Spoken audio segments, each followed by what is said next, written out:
Facebook আইডির link বা profile link copy করার জন্য প্রথমে যে কোনো ব্রাউজারে আপনার ফেসবুক আইডিটি লগ ইন করে নিতে হবে। আমি ফেসবুক অ্যাপে আমার আইডিটি লগ ইন করে নিচ্ছি। লগ ইন করে নিলাম। এরপরে হচ্ছে ডান পাশে উপরের দিকে যে থ্রি ডট আইকনটা আছে এখানে ক্লিক করতে হবে। এরপরে নিজের নামের উপর অর্থাৎ নিজের আইডির নামের উপরে ক্লিক করতে হবে। তারপরে একটু নিচে স্ক্রল ডাউন করে আসতে হবে। তারপরে আবারও ডান পাশে থ্রি ডট আইকন দেখতে পাচ্ছি, এখানে ক্লিক করতে হবে। এখানে ক্লিক করার পরে একটু নিচের দিকে আসলেই আমরা দেখতে পাবো যে কপি লিঙ্ক লেখা আছে। এই কপি লিঙ্কে ক্লিক করা মাত্রই লিঙ্কটা কপি হয়ে গেল।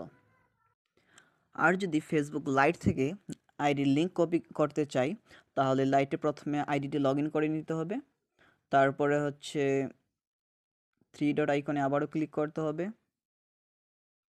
একটু অপেক্ষা করতে হবে, লাইট একটু ধীরে কাজ করে। তারপরে নিচে লেখা আসবে যে কপি লিঙ্ক টু প্রোফাইল। এখানে ক্লিক করা মাত্রই লিঙ্কটা কপি হয়ে যাবে। এরপর আপনি যেখানে আপনার প্রোফাইলের লিঙ্কটা দিতে যাচ্ছেন সেখানে পেস্ট করে দিবেন। ফেসবুক আইডির লিঙ্কটি কপি করে নেওয়ার পরে রেজিস্ট্রেশন লিঙ্কে আসলাম। এখানে লেখা আছে Facebook ID link your answer লেখা আছে যে জায়গায়, এই ইওর অ্যান্সারের জায়গায় একটু চেপে ধরতে হবে। চেপে ধরার পরে পেস্ট লেখা আসবে। পেস্টের উপরে ক্লিক করা মাত্রই আইডি লিঙ্কটা এখানে পেস্ট হয়ে যাবে।